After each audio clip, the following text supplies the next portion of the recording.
Good evening. I'm Dana Plunkett, Director of Counseling for Needham Public Schools. And joining me this evening from the department is Katrina Martin and Will Grannon. And also joining me this evening from the admissions side of things is Drew Carter, Director of Recruitment from the College of the Holy Cross, and Scarlett Bittner from UMass Amherst. So we're really excited to have this evening with you, our junior families. Pretty shortly, if not already, your students are beginning to look at their life after Needham High School. And we're really excited to begin working with them in earnest as to what they may look like for them each individually.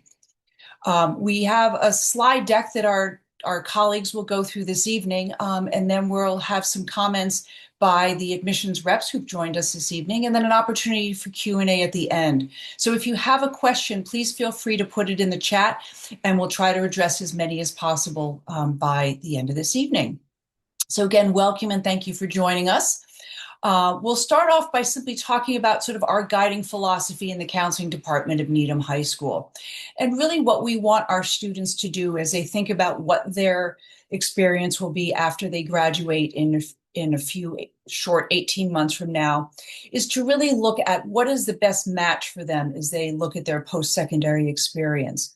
And that this process is really about the match and not a prize to win.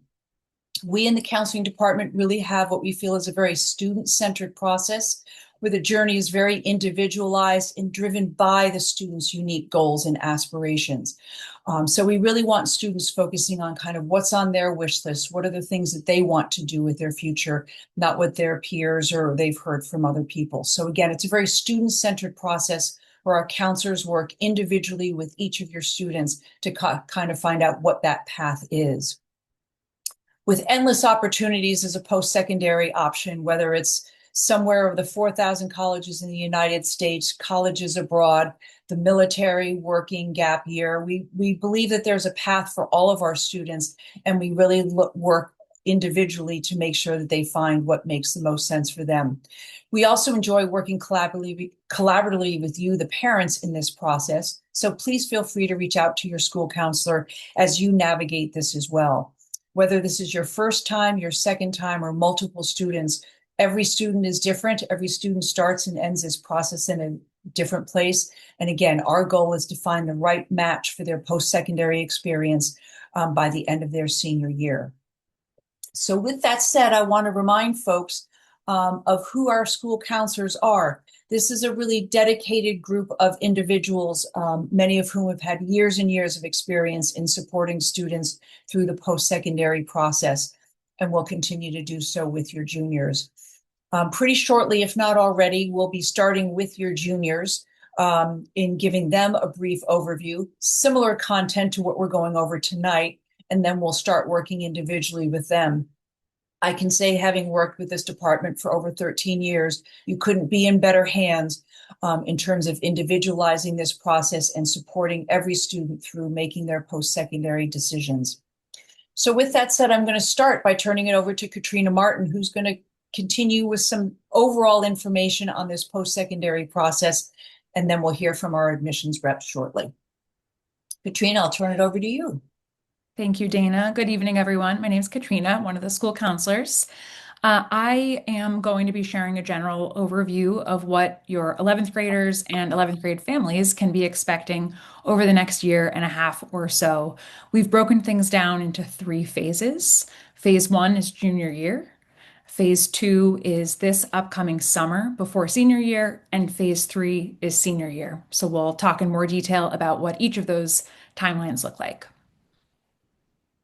And I do want to preface the conversation by recognizing that not all of our students are necessarily targeting 4-year college, either at all or right away. And we'd like you to know that as school counselors, we're prepared and excited to support students who have maybe an alternative plan, whether that's gap year, going into the workforce, military, et cetera, et cetera.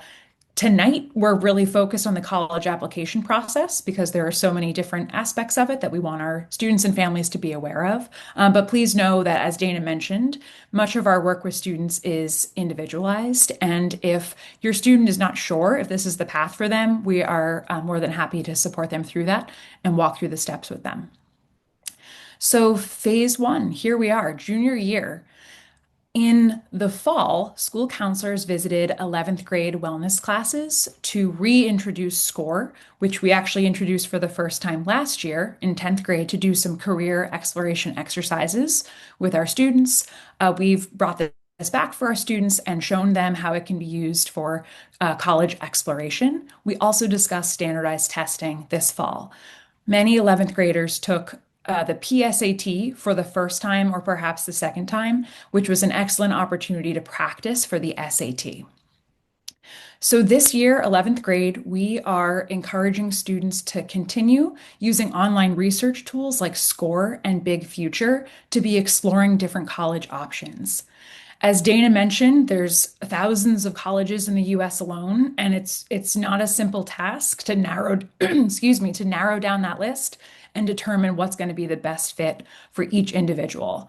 Some great ways to begin narrowing down that list is online research, campus visits, tours, and information sessions.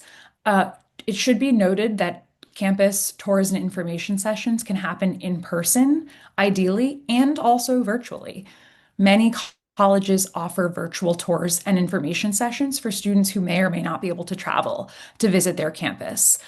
During COVID, we saw just about every college become fully available virtually for prospective students, and many of those resources continue to be available. So we encourage our 11th grade students and families to take advantage of those resources because we know it's expensive and challenging to find the time to visit colleges all across the country. College fairs are another fabulous resource and a great way for students to stay local while also learning about many colleges at once. So, college fairs are a great way to connect with admissions representatives in person, ask questions, introduce the students to admissions reps, and also demonstrate interest. We'll be sharing more opportunities for college fairs this spring and next fall, so you can look out for that. And finally, our last bullet point here for junior year, students will actually begin building their application in a couple of different ways. The first is possibly preparing for standardized tests like the SAT and the ACT, while also understanding test optional policies. There are many colleges out there that are considered test optional, which means that they do not require the SAT or the ACT in order for a student to be considered. Our admissions representatives are going to be touching on standardized testing a little later in the evening, so we'll cover that in greater detail. Teacher letters of recommendation. We are going to ask all of our 11th grade students to ask at least one, if not two, letters of recommendation from their junior year teachers beginning this March. So ideally, all 11th grade students will have at least one teacher, junior year teacher, to agree to write them a letter of recommendation before they head into this summer. Many students will consider asking for a second teacher recommender. That could be a junior year teacher, or it could be a different teacher that they have a strong relationship with. We don't encourage students to ask for more than two teacher letters of recommendation because many colleges aren't interested in reading more than two letters. Some colleges will only read one, but it's not a bad idea to have a second letter of recommendation lined up in case students happen to have a college that's looking for two. We'll also ask 11th graders and their families or caregivers, guardians, to complete, it's okay, to complete an online questionnaire and a parent guardian brag sheet. This helps to inform your school counselor, who will also be writing a letter of recommendation on every 11th grade student's behalf. We take great pride in writing strong and rich letters on behalf of our students, and in order to do that, we really value your student and parent guardian input to remind us of all of the meaningful activities and experiences that you've had over the years. That will be distributed and available to you via SCORE. And lastly, the personal essay, or also, AKA the college essay. Most, if not all, 11th grade students will have an opportunity to actually write a personal essay in their English class this year. Some English classes even do the assignment twice. We encourage 11th graders to take this assignment seriously because it's a fabulous opportunity to get some feedback on a personal essay from an English teacher.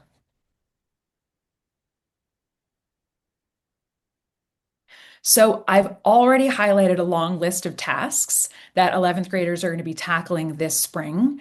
And the good news is students are not expected to go this alone. So the individual school counselor meetings, I'll speak for myself and on behalf of my colleagues. This is the part of our job that we love the most, is meeting with students one-on-one, and perhaps in small groups too this spring, to understand what students' goals are and to come up with a really strategic plan about how to reach those goals. We'll be working with students, as I mentioned, possibly in small groups and definitely individually this spring and next fall, to plan not only their courses for next year, but of course their college applications. So notably, the course selection process will be beginning in the next month or so. Teachers will not only make recommendations for students for their levels for next year, but rising seniors will also have the opportunity to make some choices that they haven't been able to make in years past. Seniors have fewer requirements of them and more flexibility to take electives and courses in their area of interest. So we encourage rising seniors or current 11th graders to think long and hard about the many elective options that are available to them and to select courses that are appropriately challenging and interesting and relevant to their possible future interests. So, student is interested or they think they might be interested in studying business. We have a number of courses that are relevant that will give them the exposure to that content that they'll likely see at the college level, for example. So, we'll work with students through that process and encourage them to be thoughtful about their choices. Next, we will review and discuss students developing college lists and stay organized, help them to stay organized in SCORE. While we as school counselors don't necessarily develop lists of colleges on behalf of the student, we're more than happy to offer feedback and to make suggestions based on our experiences. We'll work with students individually on testing strategies. As I mentioned, some students may find that as they're building their list of colleges, they're not required to actually submit SAT or ACT scores.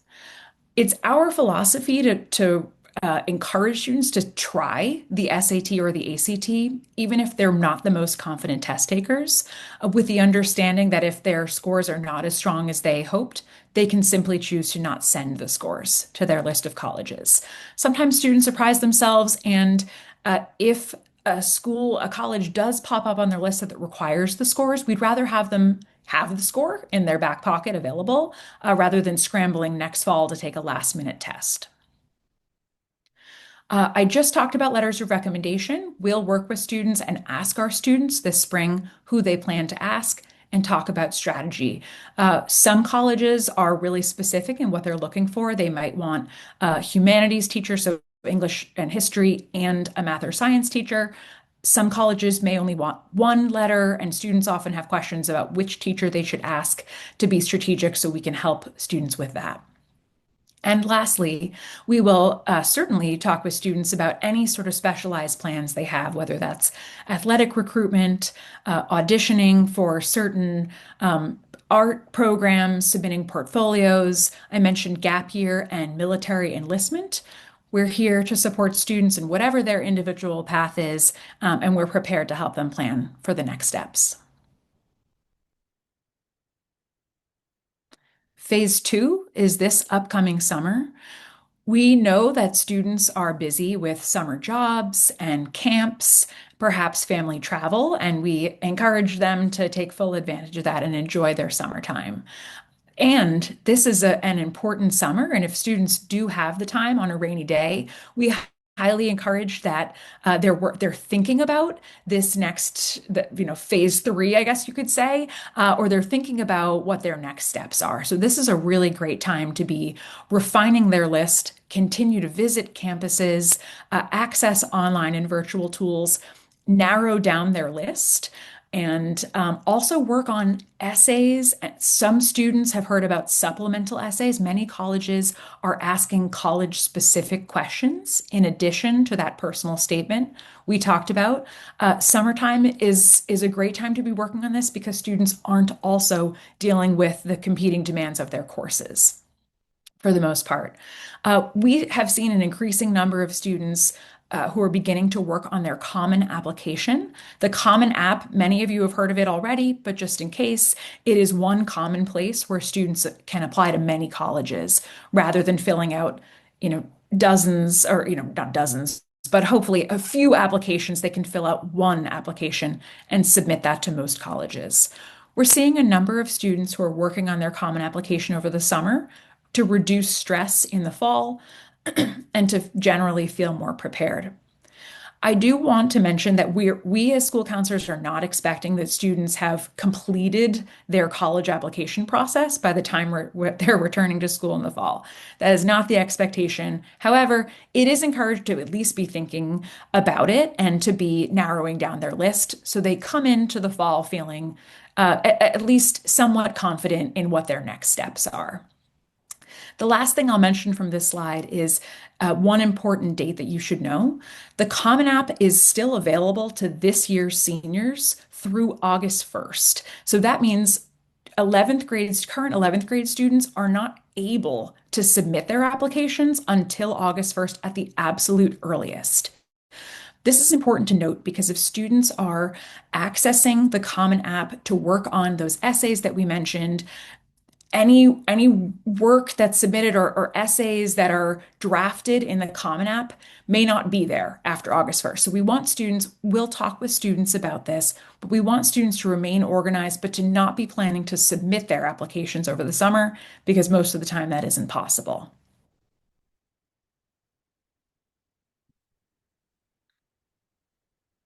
Phase 3, senior year.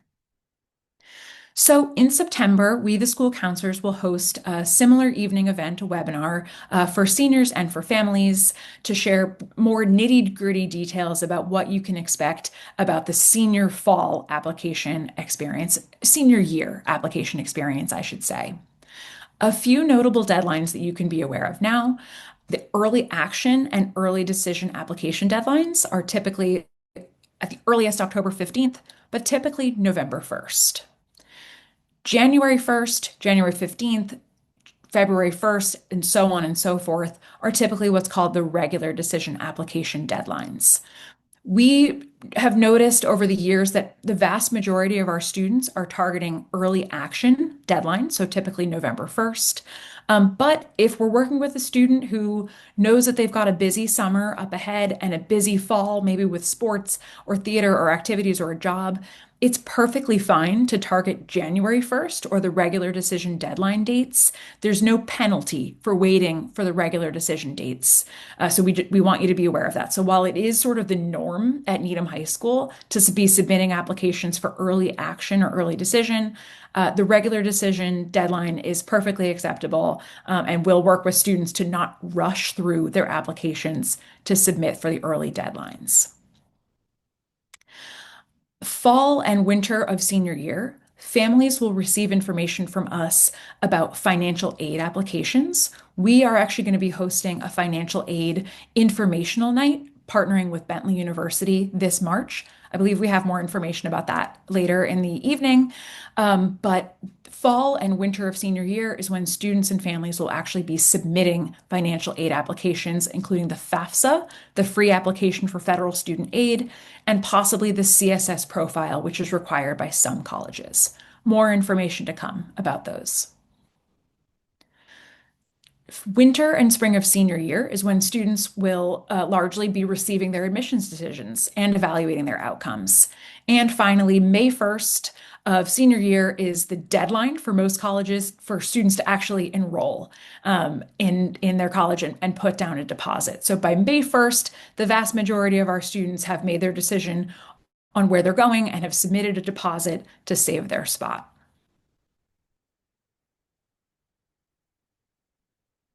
Okay. So I want to highlight three online resources that we'll be encouraging students to use, and we highly encourage families to look through as well. I mentioned SCORE.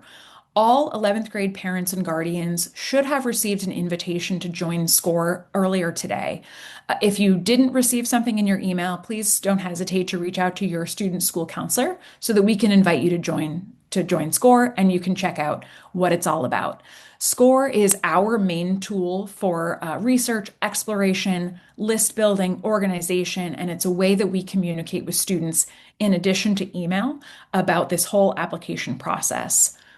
I also mentioned that SCORE has some career exploration opportunities. Students had the opportunity to actually go through this activity last fall, but it remains available if they want to redo it or go back and review their results.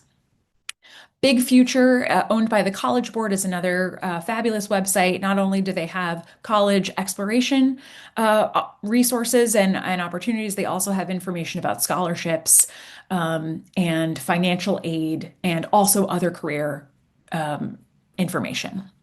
And lastly, our website. So, our school's counseling website, we've worked really hard over the last few years to improve it and provide updated information and actually really similar information that we're sharing tonight in greater detail. So, we highly encourage you to look through that and take advantage of the information and the resources that are available there.